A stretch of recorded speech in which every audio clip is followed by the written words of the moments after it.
ఏమైందన్నయ్య? శ్రావణి, ఏం కాలేదు కదా? వాళ్ళు పారిపోయారు.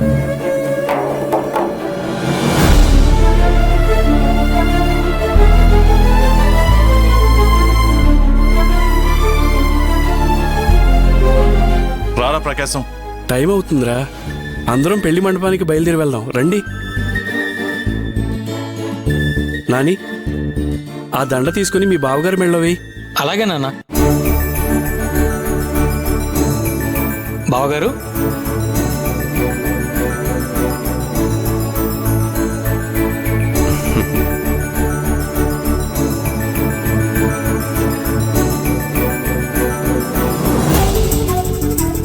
పెళ్లి మండపానికి బయలుదేరదాం రండి. మోహన్, అందరూ బయలుదేరండి, లేట్ అవుతుంది. అలాగే. సత్యం రారా. సత్యం రండి, పదండి, మేము వస్తాం. పదండి.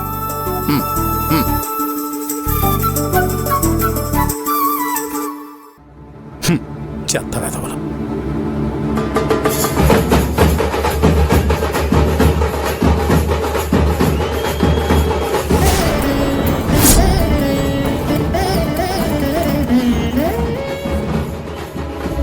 అరే సత్యం, నేను ఇప్పుడే వస్తానుండ్రా. రామ్, అల్లుడి గారి కోసం నేను కారు చెప్తే మీరు ఆటో తీసుకొచ్చారేంటి?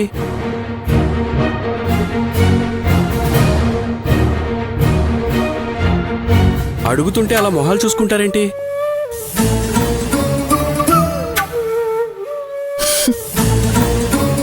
అది కాదమ్మా, అమ్మాయిని ఘనంగా పల్లకీలో తీసుకుని వెళ్ళి ఇప్పుడు ఆ అబ్బాయిని ఆటోలో తీసుకుని వెళ్తే ఏమనుకుంటారో ఆలోచించారా?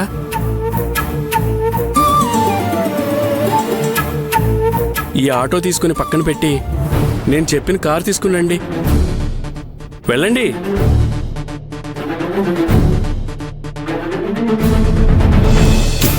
నాన్న, ఏంట్రా రాజా? పల్లకికైన ఖర్చు కవర్ చేయడానికి నేనే కార్ ప్లేస్లో ఆటో తెమ్మని చెప్పాను. అలా ఎందుకు చెప్పావు రాజా? ఆ డబ్బు నేను ఇస్తానని చెప్పాను కదా. ఎవరిస్తే ఏముంది, నష్టపోయేది మనమే కదా అని ఆలోచించి ఈ పని చేశాను. కానీ మీ ఫ్రెండ్ బాగా సీరియస్ అవుతున్నాడు. మాట్లాడి ఎలాగోలా మేనేజ్ చేయనన్నా. నేను ఆటోలోనే వస్తాను. మీరు వెళ్ళి మాట్లాడండి. వెళ్ళండి. త్వరగా వెళ్ళి కారు తీసుకునండి. ప్రకాశం, ఏమైంది? ఒక్క నిమిషం సత్యం, వెళ్ళి కారు తీసుకుని వచ్చేస్తారు. ఒక్కసారి నేను చెప్పేది విను ప్రకాశం. పెళ్లి కొడుకుని తీసుకెళ్ళడానికి కారొద్దు, ఆటో చాలని నేనే చెప్పాను.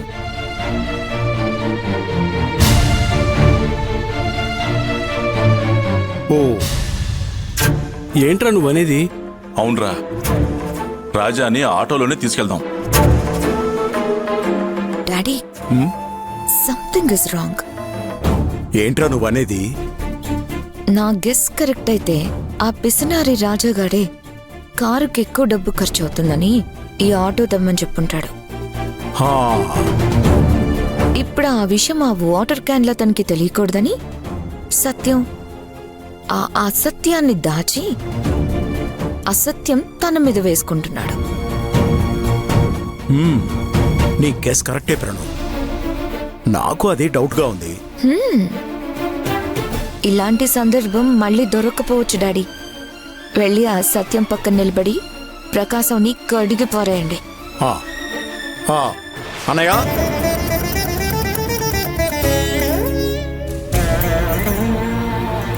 అసలు నువ్వు ఏం మాట్లాడుతున్నావు అన్నయ్య? ఆయన కూతుర్ని పల్లకిలో తీసుకెళ్ళి ఇప్పుడు మనవాణ్ణి ఇలా చీప్గా ఆటోలో తీసుకెళ్తావా? నలుగురిలో మన గౌరవ మర్యాదలు ఏం కావాలి?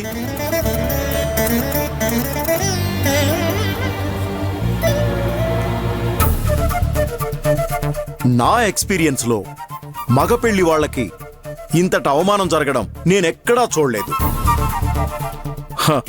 ఇక్కడ అన్నీ విచిత్రంగా జరుగుతున్నాయి.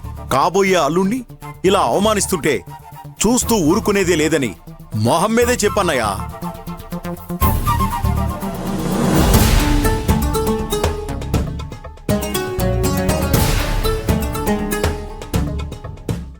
ఆగండి. ఇక్కడ ఎవరు ఎవరిని అవమానించలేదు. అవకాశం దొరికింది కదా అని మీ ఇష్టానికి మాట్లాడకండి. రత్నవల్లి, నువ్వు కాసేపు మాట్లాడకుండా ఉంటావా? ఉంటానండి, ఎందుకుండను? వాళ్ళు మగ పెళ్లి వాళ్ళన్న అహంకారంతో నోటికొచ్చినట్టు మాట్లాడుతూ ఉన్నా ఏమీ పట్టనట్టు నోరు మూసుకుని ఉంటాను. మీకు చాలా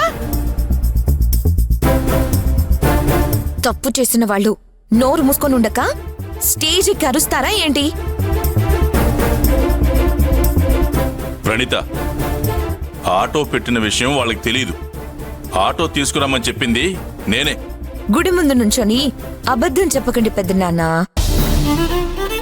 నాకు తెలిసి మీరు చెప్పుండరు.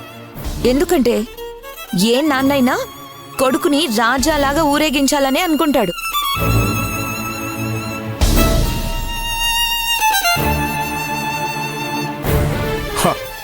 నీ మొహం చూస్తేనే అర్థమవుతోందన్నయ్య, నువ్వు ఈ పని చేసి ఉండవు.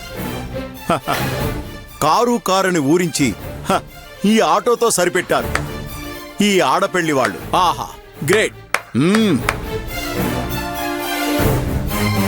మోహన్, నువ్వు తప్పుగా అర్థం చేసుకున్నావు. ఇక్కడికొచ్చి చూశాకే నాకు విషయం తెలిసింది. ఓ, సత్యం నేనే ఆటో తెప్పించానని చెప్తున్నాడు కదా. ఆ విషయం ఏమీ తెలియనట్టు సైలెంట్ గా నించున్నా మీ ఫ్రెండ్ చెప్పాలి, మీరు కాదు. మా అన్నయ్య లాంటి మనిషి కాదని చెప్తుంటే ఆయన్నే చెప్పమంటే ఎలాగండి? తప్పు ఒకరిది, శిక్ష ఒకరిది అంటే ఇదేనేమో డాడీ. ఇక చాలు, ఆపుతారా? అసలు ఇప్పుడు ఇక్కడ ఏం జరుగుతుందో నాకు అర్థం కావట్లేదురా. ప్రకాశం, కారు వద్దని చెప్పి ఆటో తెమ్మని చెప్పింది నేనే. చెప్పు మోహన్, నేను చెప్తున్నాను, ఈ విషయం ప్రకాశానికి తెలీదు. దయచేసి దీన్ని పెద్ద చేయకు. కరెక్ట్, అలాగే అనుకున్నాం. ఆటో తెమ్మని నువ్వెందుకు చెప్పావు? రెంట్ తగ్గుతుందనా? అదే నిజమైతే మనకు అంతకన్నా అవమానం ఇంకొకటి ఉండదన్నయ్యా. నాతో ఒక్క మాట చెప్పుంటే మన ఇంటి వారసుని కాస్ట్లీ కారులో హుందాగా ఊరేగింపుగా తీసుకెళ్లేవాళ్ళం. సర్లే, ఎంత అవుతుందో చెప్పమనన్నయ్య, నేనిస్తాను. వెళ్ళి కారు తీసుకురమ్మని చెప్పు. ఇప్పుడు అదంతా ఎందుకండి? మమ్మీ, కొంతమందిలా మేము డబ్బు లెక్కలేసుకుంటూ ఖర్చు పెట్టే రకం కాదు. ఎంత అవుతుందో చెప్తే ఆ డబ్బు మా డాడీ పడేస్తాడు. వెళ్ళి కారు తీసుకురమ్మని చెప్పండి. నానా, ఆటోలో వెళ్ళడం అనేది పరువు తక్కువ విషయం ఏమీ కాదు. కొంతమంది చెప్తున్నట్టు ఇక్కడెవరూ లెక్కలేసుకుంటూ ఖర్చు పెట్టట్లేదు.